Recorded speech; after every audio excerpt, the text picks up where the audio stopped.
Well, hello. I'm going to start today's video with a question. Have you ever been in a conversation with someone who is a spiritual leader or someone that you have followed, trying to talk to them about your beliefs and have them try to show you all the ways that what you think is incorrect and that they are the only person who knows? And actually, if you just believed a little bit more, you would understand that what they're saying is the truth. Have you ever had this experience with a healer? Yeah. My name is Terri Cole. I'm a licensed psychotherapist. I'm a relationship expert, and I am the founder of the Real Love Revolution. And in today's video, I want to talk to you about, and in fact, really warn you about these people who are out there right now on the interweb and everywhere who are now being identified as spiritual narcissists. So, how this term even came into my brain was through a colleague of mine. Her name is Dr. Perpetua Neo, who writes a lot about narcissism. I've had her as a guest on my show, and she said, "Hey, I'm doing an article. Do you want to give me a quote about spiritual narcissism?" Now, being a psychotherapist, I could sort of figure out what it was, but I said, no, I won't give you a quote on it because I'm really not an expert on it, let's say. But then I did a bunch of research and I realized that I had actually been writing about this exact thing, not necessarily identifying it as narcissism until Dr. Neo brought it up to me this way. So let's talk about it. Who are the spiritual narcissists, and why does it matter that you stay away from them? Right? So who they are, these are spiritual teachers and leaders who feel like they have it all figured out. Right? Who think that what they think spiritually is more valid than what you think, and they're really interested in putting you down for the way that you think. I had a client talk to me a bunch of years ago about someone that she was going to see. This is when I was living between LA and New York, and this person was in LA. And she was talking to me about going to this, it was sort of like a chiropractic type of thing. But it was really like energy work and all these other things, supposedly. And she was working with someone who was most definitely a spiritual narcissist. And it was like this person was trying to use their power over my client to guilt them. They were actually afraid of their healer.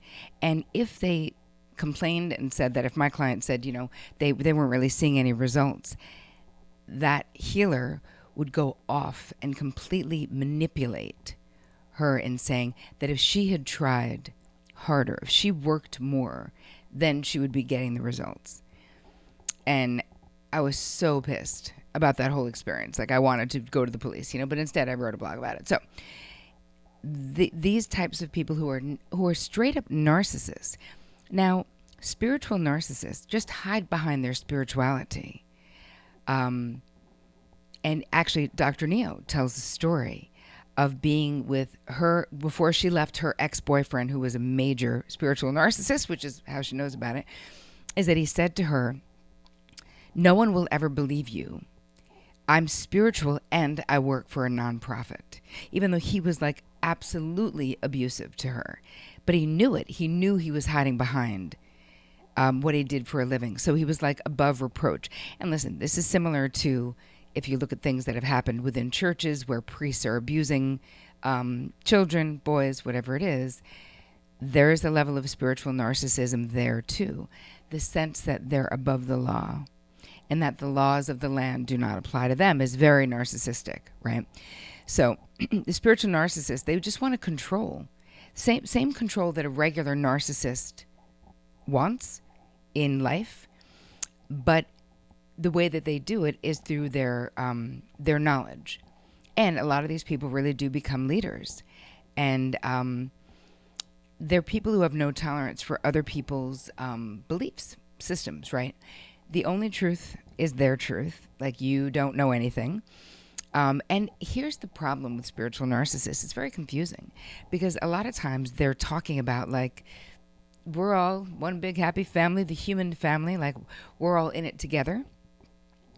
But they do what they can to keep you in line by making you feel less than by embarrassing you, by calling you out.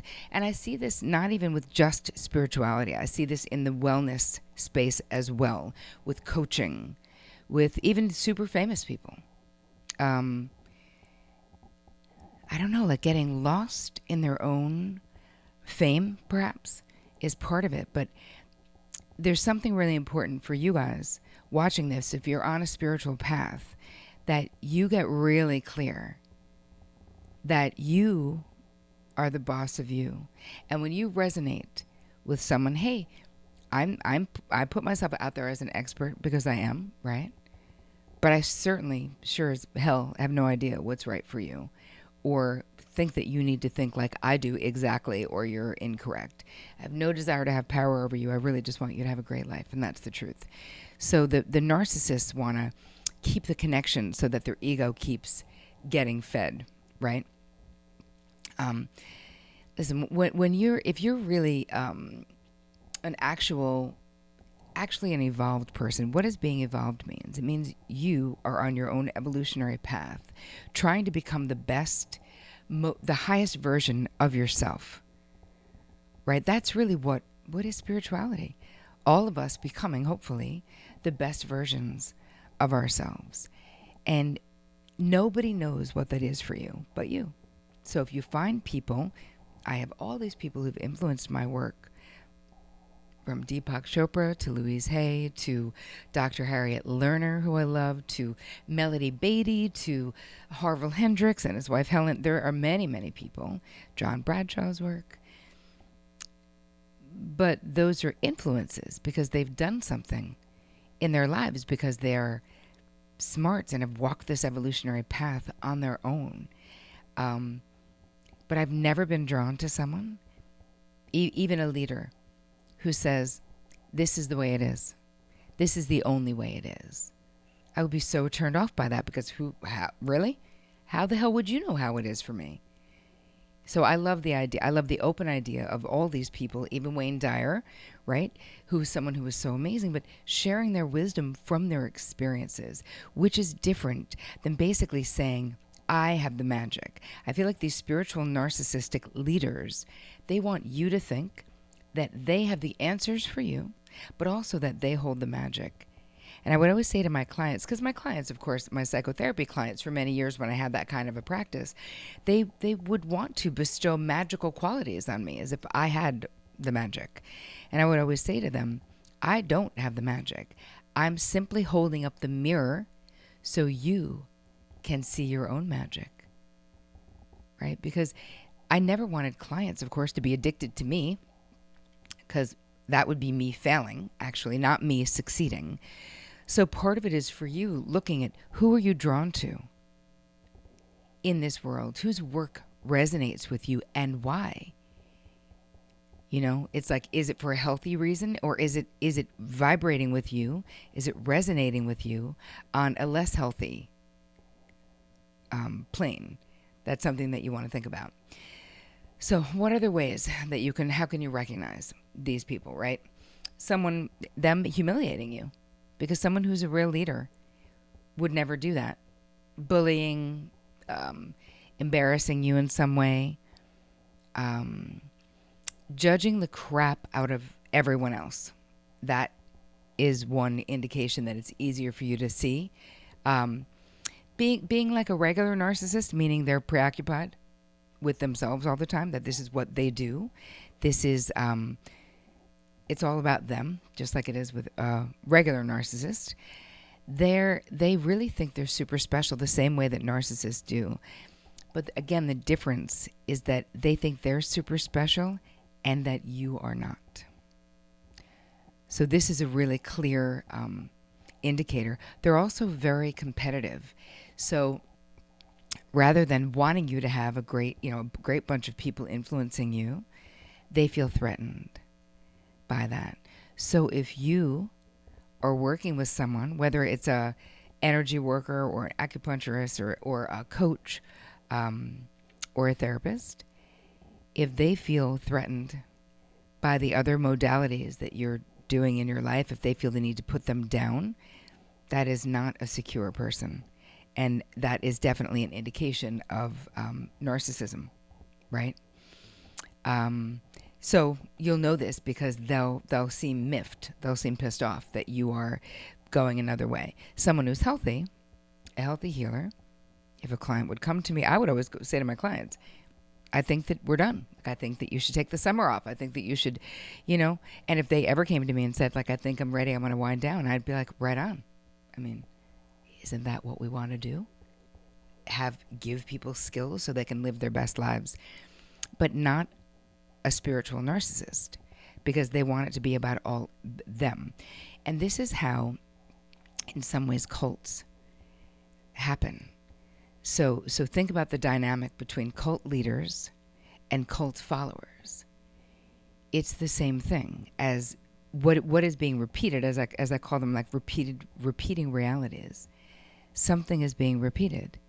You have the dominant bully pretending like I'll take care of you, but they create these massively codependent relationships. They love an empath. These spiritual narcissists, wow, they can find the empaths in the group anywhere. Oh, and they love an empath, because if you're empathic, if you are an actual empath, your boundaries are probably not fantastic. You're very influenced by how other people feel. And spiritual narcissists, just like any other narcissist, they have like a GPS for people who will be easy to be easy victims. So if you haven't been victimized in your young life, you don't have that imprint. You won't. They may not act that way towards you.